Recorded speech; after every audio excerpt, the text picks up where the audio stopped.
Hello, मैं फरजान, आपका most welcome हमारे यूट्यूब चैनल पे जिसका नाम है क्वांटम डीएनए विद एनटीएसपी। और हम लोग ने स्टार्ट की थी न्यूमेरिकल सीरीज़ क्लास 12 के लिए, जिसमें हम एक से एक बेहतरीन क्वेश्चंस सॉल्व कर रहे थे। आज का हमारे पास एक बहुत बेहतरीन सा काफ़ी अच्छा क्वेश्चन है। आप क्वेश्चन देख सकते हैं कि क्वेश्चन में हमारे पास कितनी चीज़ें पूछी गई हैं। और वैसे तो क्वेश्चन काफ़ी इंपॉर्टेंट है और इसमें क्लास 12 के साथ साथ क्लास 11 के भी फॉर्मूला यूज़ होंगे। तो एक बार हम जल्दी से क्वेश्चन को पढ़ते हैं कि क्वेश्चन हमसे क्या कहता है। हमारे पास है ए 100 turn closely bound circular coil. एक कॉइल है जिसके पास हमारे 100 टर्न्स है, ऑफ रेडियस 10 सेंटीमीटर, रेडियस उसकी 10 सेंटीमीटर है, carries A current of 3.2 ampere, जिसमें करंट फ्लो रही है 3.2 एम्पियर। तो ये हमें तीन चीज़ें दी हुई हैं। उसके बाद फर्स्ट, सेकेंड, थर्ड और फोर्थ चार पार्ट दिए गए क्वेश्चन में। तो फर्स्ट पार्ट में कह रहे हैं what is the field at the centre of the coil. तो कॉइल के सेंटर पे मैग्नेटिक फील्ड निकाल लिए। तो एक बार जल्दी से हम देख लेते हैं। टर्न्स है 100, रेडियस है 10 और करंट है 3.2। जल्दी से आते हैं और एक बार हम उसको बढ़िया करके यहां पर देखते हैं। आइए, तो देखिए हमें क्वेश्चन में क्या दिया हुआ था। सबसे पहला हमें दिए थे टर्न्स।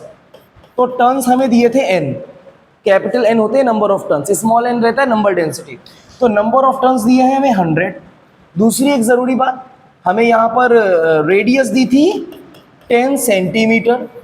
अब 10 सेंटीमीटर को आप मीटर में चेंज करते हैं तो आप इसको क्या लिख देंगे, आप इसको लिख देंगे 0.1 मीटर। और फिर आपको करंट दे रखी थी, तो एक सेकंड हम करंट दोबारा से चेक कर लेते हैं कि करंट हमें कितनी दी थी, 3.2 एम्पियर। बहुत बढ़िया। तो हमें करंट यहाँ पर दी हुई थी, करंट दी थी हमें 3.2 एम्पियर। और वो पहले पार्ट में हमसे कह रहे थे कि सेंटर ऑफ द कॉइल पर मैग्नेटिक फील्ड कैलकुलेट करना है। तो बहुत आसान सा बिल्कुल है, बिल्कुल बहुत बढ़िया करके लगेगा।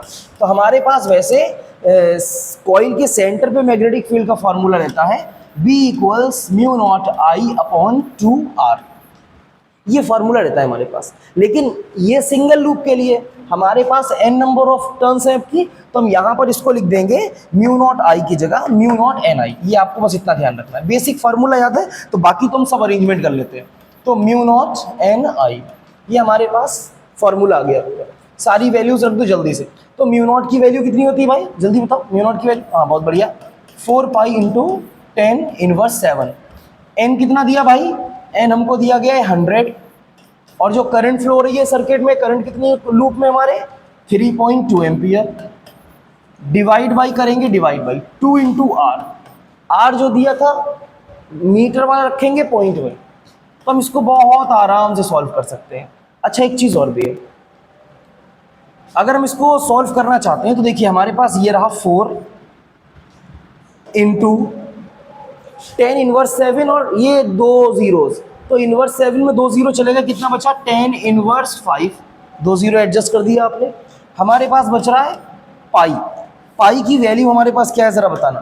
पाई, ये पाई है, इसको यहाँ लिखना है। पाई की वैल्यू है 3.14, क्योंकि साथ में देखिए 3.2 है। क्या 3.14 और 3.2 क्या ये मल्टीप्लीकेशन कर रहा है? अच्छा 3 और 3 होते तो 9 हो जाते, और ये 3.2 और ये भी अप्रॉक्स 3.14 है। तो इनको आप जब मल्टीप्लाई करने वाले हो तो सिंप्लीफिकेशन के लिए हम क्या यहाँ पर इन दोनों की मल्टीप्लाई 10 लिख सकते हैं अप्रॉक्स में, बिल्कुल लिख सकते हैं। हमारे पास ये बचा 2 इंटू 0.1 मतलब 0.2। अब इसको जरा जब हम सॉल्व करेंगे तो हमारे पास कितना आने वाला है आप देखिए जरा। हमारे पास आएगा, अच्छा एक चीज और भी, ये डेसिमल हटा के यहाँ 0 लगा देंगे क्या, और ये बचेगा ऊपर 20 बचेगा ना। अब हमारे पास इधर बच रहा नंबर 20, तो यहां पर ये बच रहा 20 into 10 to the power -5 into, हाँ भाई 3.14 और 3.2 अप्रॉक्स में 10 आने वाला है। तो हम यहां पर 10 लिख देते हैं। अब जरा एक बार आप देखिए कितना बचेगा हमारे पास। हमारे पास 2 तो ये बचा, एक जीरो ये और एक जीरो ये, दो जीरो हो गए। दो जीरो इधर जाएंगे ना, -5 में दो जीरो ऐड किए जाएंगे तो हमारे पास बचेगा 10 टू दी पावर -3। ये हमारे पास आ गई मैग्नेटिक फील्ड।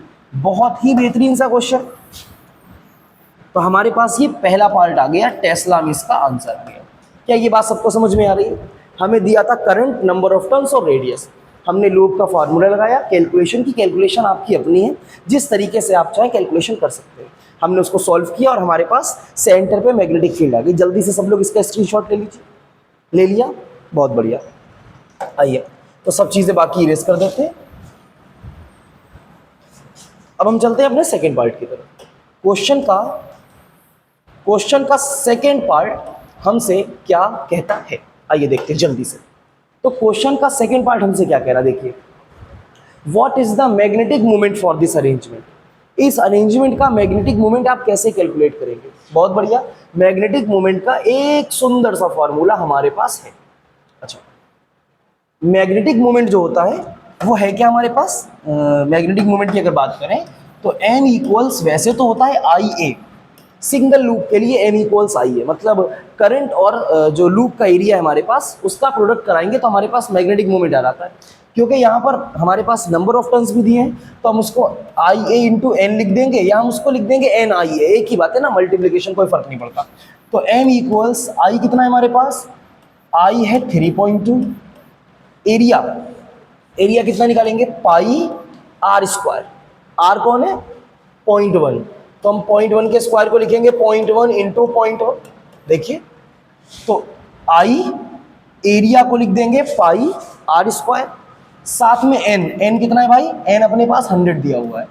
क्या ये सबको दिख रहा है, कुछ कटिंग तो नहीं हो रही है ना, भी देखते रहेंगे आप सब लोग बढ़िया करके। तो हमारे पास आ रहा एम इक्वल्स, क्या वही सीन बन रहा है फिर से, ये 3.2 इंटू पाई की वैल्यू होती है ना 3.14, तो 3.14 और 3.2 क्या अप्रॉक्सीमेट 10 आ जाएगा ये, अरे आ जाएगा ना यार, मल्टीप्लाई में देखो 0.1 इंटू 0.1। अच्छा इधर देखो, जब डेसिमल की मल्टीप्लाई जीरो से करते हैं तो जितने जीरो से मल्टीप्लाई करेंगे डेसिमल उतने नंबर आगे कम होता रहता है। तो यहाँ देखिए 2 डेसिमल है, यहाँ 2 जीरो, तो इसकी जब मल्टीप्लाई करेंगे तो बिल्कुल ये खत्म हो जाएगा नंबर, हमारे पास कुछ भी नहीं बचेगा इनकी मल्टीप्लाई करने पर। क्योंकि अगर आप 0.1 की 0.1 से करेंगे तो हमारे पास देखिए बचेगा 0.01 और मल्टीप्लाई बाई 100, जब 2 जीरो से मल्टीप्लाई करेंगे तो ये डेसिमल 2 नंबर आगे चला जाएगा ना, तो हमारे पास ये पूरा बचेगा 1। तो m हमारे पास आ गया 10 और इसकी यूनिट होती है हमारे पास एम्पियर मीटर स्क्वायर। ये हमारे पास आ गया आंसर नंबर सेकंड। तो बहुत ही अच्छा क्वेश्चन है, क्वेश्चन आपको देखने में जरूर बड़ा लग सकता है लेकिन अगर आप उसको एक एक सेक्शन वाइज सॉल्व करेंगे तो बहुत ही बेहतरीन क्वेश्चन है। पहले में मैग्नेटिक फील्ड निकालना थी सेंटर पे, दूसरे में हमें एसोसिएटेड मैग्नेटिक मोमेंट कैलकुलेट करना है। जल्दी से हम इसको भी हटा देते हैं, ये पहले स्क्रीनशॉट ले लें सभी लोग, जल्दी से स्क्रीनशॉट ले लिया, बहुत बढ़िया। तो बहुत ही आसान थे ये फर्स्ट और सेकेंड पार्ट। आइए देखते हैं अब थर्ड पार्ट हमसे क्या कह रहा है। बहुत बढ़िया, सेकेंड पार्ट के बाद उन्होंने एक स्टेटमेंट दिया है, आइए स्टेटमेंट क्या क्या देखते हैं। The coil is placed in a vertical plane, coil को एक वर्टिकल प्लेन में रखा गया है and is free to rotate about a horizontal axis, और वो हॉरिजॉन्टल एक्सिस में रोटेशन कर सकती है which coincides with its diameter, जो उसके डायमीटर से कोइंसाइड करेगी, मतलब हॉरिजॉन्टल एक्सिस उसके डायमीटर से कोइंसाइड करेगी।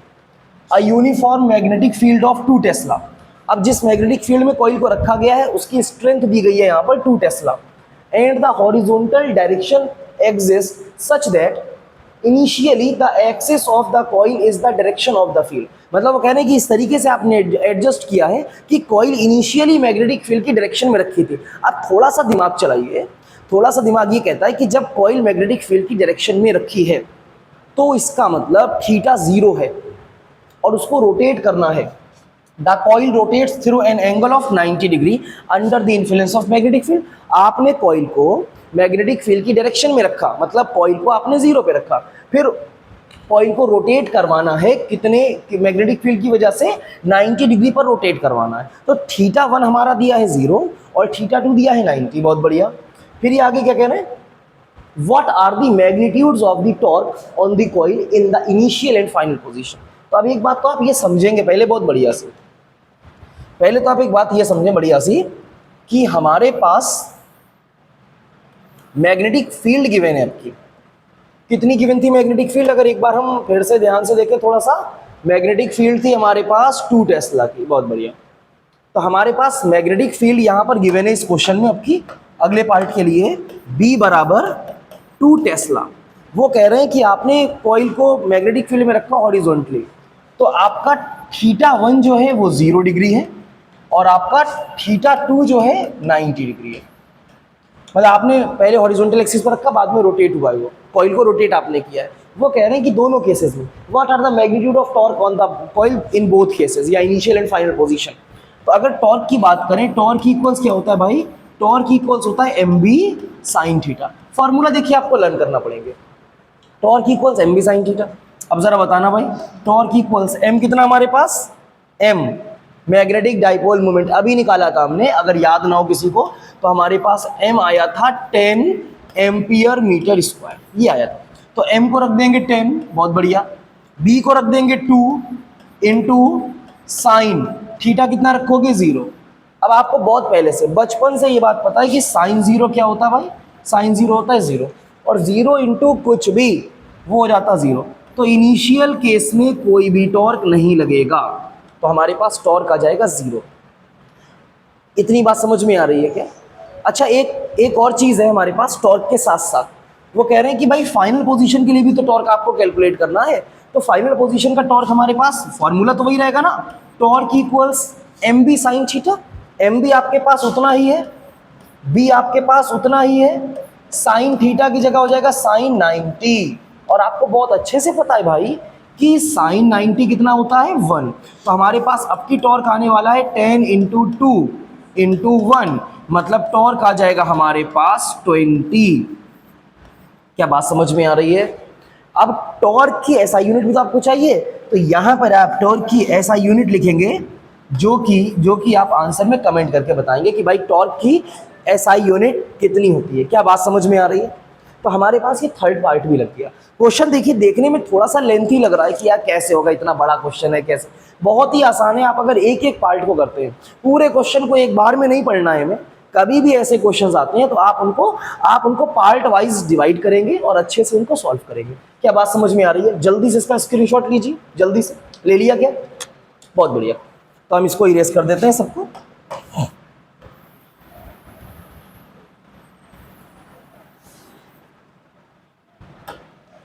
फिर ये क्या कह रहे हैं भाई फोर्थ पार्ट में कह रहे हैं, अच्छा थोड़ा सा ये आइटम ऊपर बढ़ाते हैं अपने फोर्थ पार्ट के लिए, वापस आ जाए। तो ये फोर्थ पार्ट में कह रहे हैं आपसे, देखिए जरा।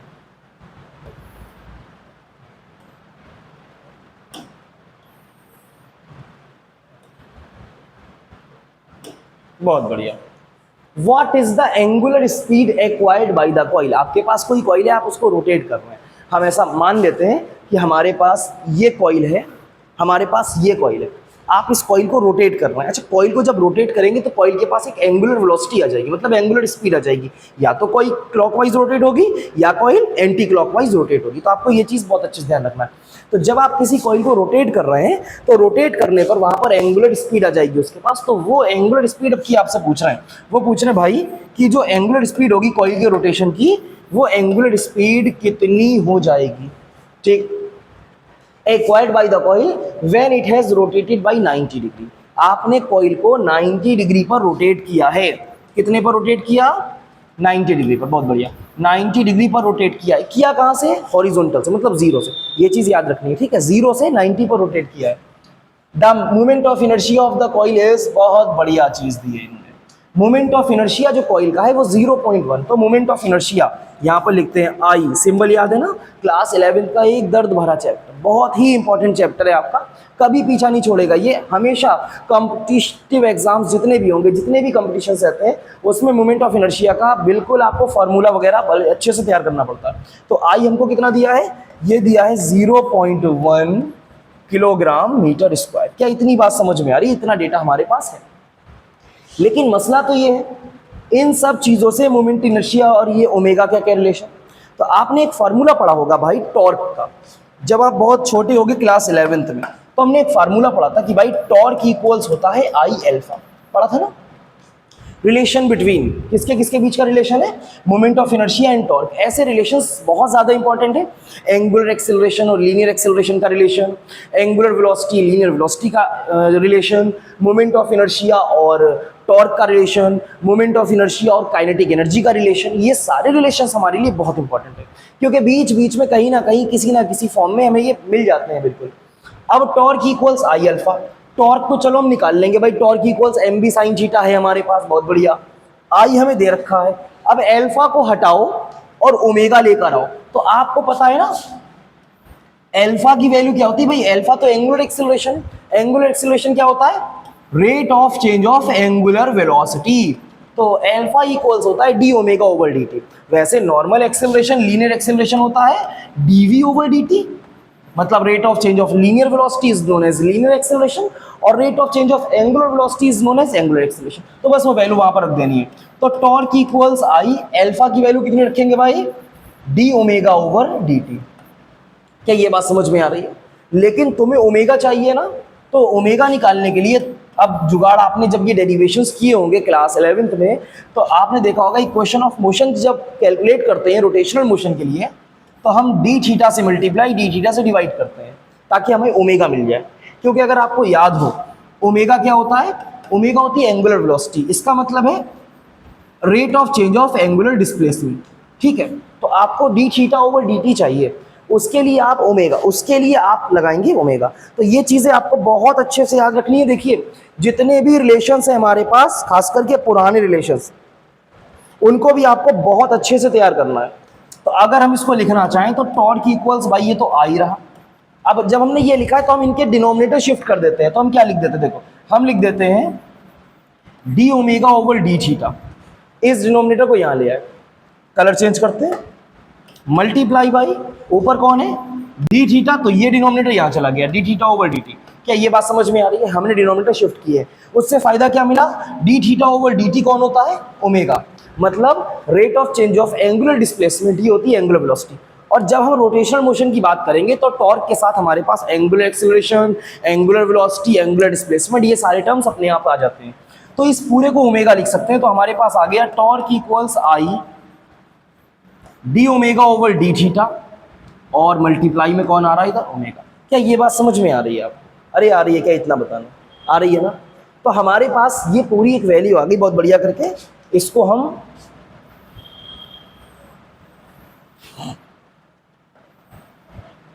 थोड़ा सा यहाँ लिख दें, और ये जो है ये 90 यहाँ रख दे रहे हैं। 90 तक रोटेट करना है, और रोटेट करना कहाँ से? रोटेट करना कहाँ से भाई? ये इसको सॉल्व करके हमने यहाँ लिख दिया। अच्छा एक चीज़ और भी है, बहुत बढ़िया सी एक बात और देखें, ये तो हमारे पास आ गई ना। अभी आई की टॉर्क की एक वैल्यू हमारे पास है, तो टॉर्क इक्वल्स क्या होता है? टॉर्क इक्वल्स होता है एम बी साइन थीटा। तो इस टॉर्क की जगह पर हम क्या लिख देंगे? हम लिख देंगे M B sine theta, torque की जगह एम बी साइन थीटा, बराबर में लगा दिया। बराबर में कौन है भाई?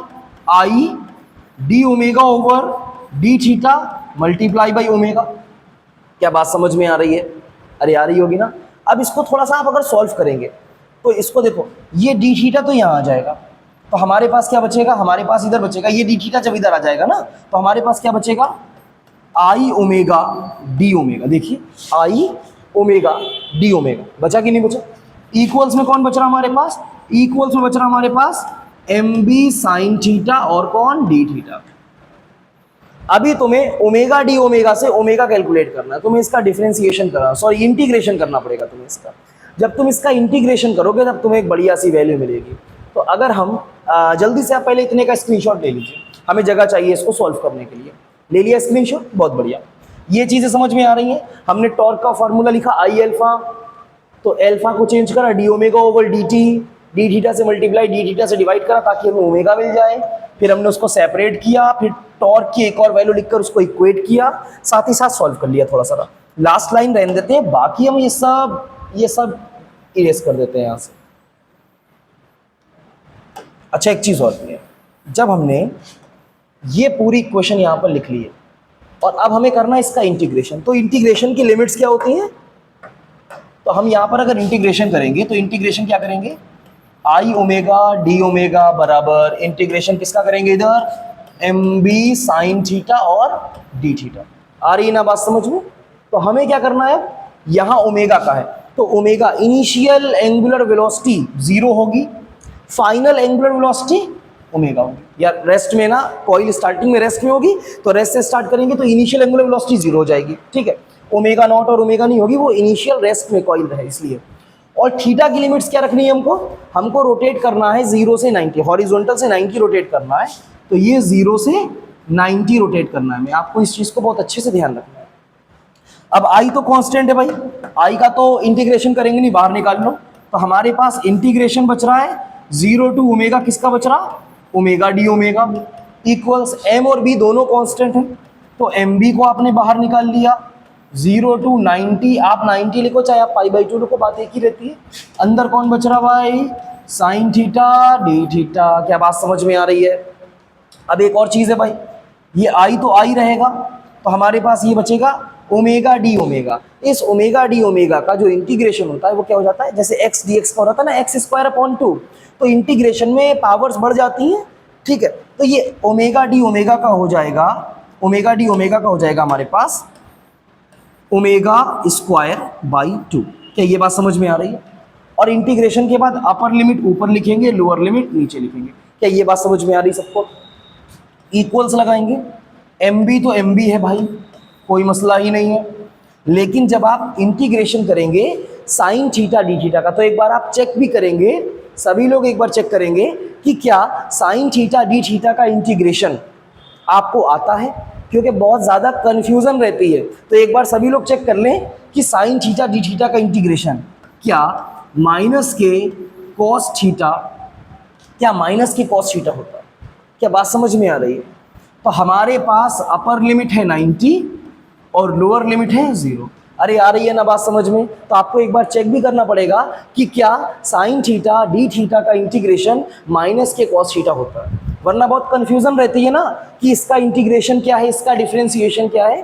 तो इस चीज़ को आप बहुत अच्छे से ध्यान रखेंगे। लोग ज़्यादातर ध्यान नहीं देते हैं ये सब चीज़ें, आप लेकिन ध्यान रखेंगे इसको। तो हमारे पास ये तो आ गया, बस हमें लिमिट्स पुट करनी है। क्या ऊपर से आइटम थोड़ा सा हटा दें? बिल्कुल हटा सकते हैं, आइए।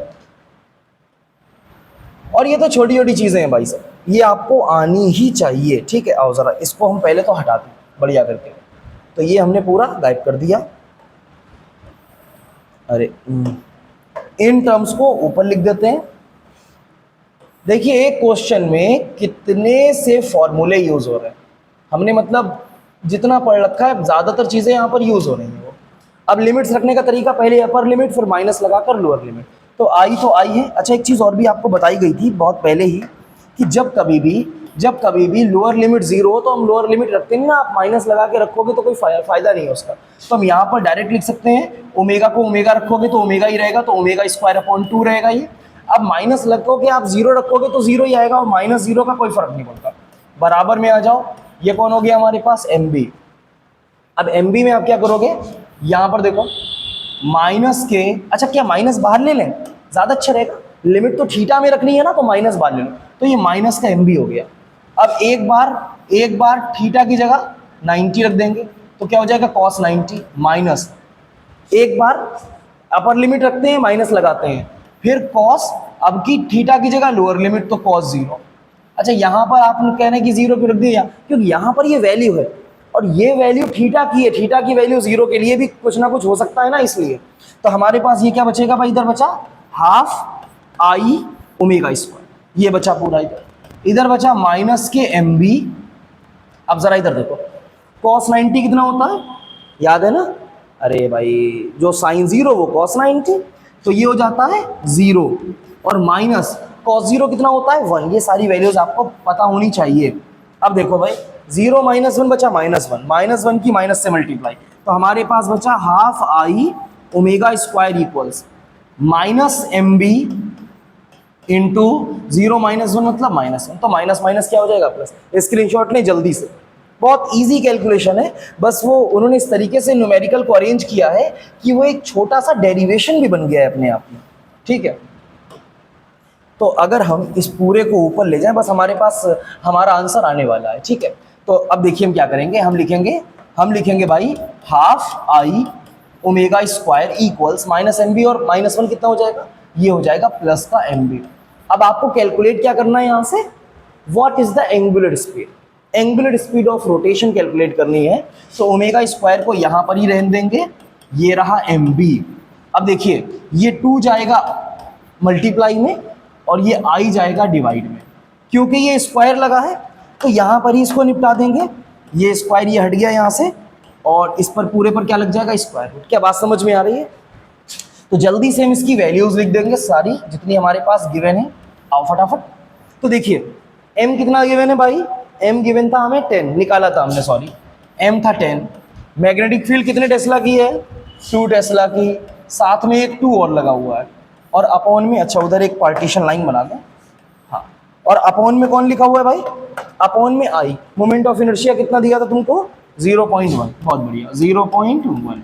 क्या बात समझ में आ रही है? तो इधर को 1 हटाते हैं ना, तो इधर को एक 0 लगा देंगे तो 20 हो जाएगा। तो हमारे पास आ जाएगा omega equals square root of, क्या आ रहा भाई स्क्वायर रूट के अंदर, 2 इंटू 2 कितना हो गया, 2 इंटू 2, या ऐसा करें ये 2 इंटू 10, ये 20 कर लें, तो 20 इंटू 20। अब स्क्वायर रूट के अंदर कोई भी 2 नंबर है ना, मतलब वो स्क्वायर है, 20 का स्क्वायर, 20 इंटू 20 बोले तो 20 का स्क्वायर। तो क्या हम यहाँ पर इस एक 20 को बाहर निकाल लें तो हमारे पास ओमेगा आ जाएगा 20। क्या बात समझ में आ रही है? बहुत ही अच्छे से आपको ये चीज़ ध्यान में रखनी है। 20 का स्क्वायर है, स्क्वायर रूट से बाहर निकालेंगे तो 20 आ जाएगा। तो हमारे पास जो ओमेगा आ रहा है, ओमेगा हमारी कौन सी वेलोसिटी है, एंगुलर वेलोसिटी। इसकी ऐसा यूनिट क्या रहती है, रेडियन पर सेकेंड, एक्सेलरेशन की रहती है रेडियन पर सेकेंड स्क्वायर। तो आप ये चीज़ बहुत अच्छे से ध्यान रखेंगे। हमारा ओमेगा 20 आया है, 20 यूनिट्स, काफ़ी अच्छा न्यूमेरिकल्स है। हमने इस न्यूमेरिकल में बहुत सारी चीज़ें पढ़ी हैं। सबसे पहले तो हमने सेंटर पे मैग्नेटिक फील्ड कैलकुलेट करी, दूसरे नंबर पे हमने मोमेंट ऑफ जो हमारे पास डाइपोल मोमेंट कैलकुलेट करा, तीसरे में वो कह रहे हैं कि अलग अलग ओरिएंटेशन के लिए वो जो बीच में पैराग्राफ दिया हुआ है उसको पढ़ने के बाद कि आपको हॉरिजॉन्टल से परपेंडिकुलर लेकर जाना है उसे, उसके लिए आपको अलग अलग पोजीशंस के लिए निकालना है हमारे पास टॉर्क।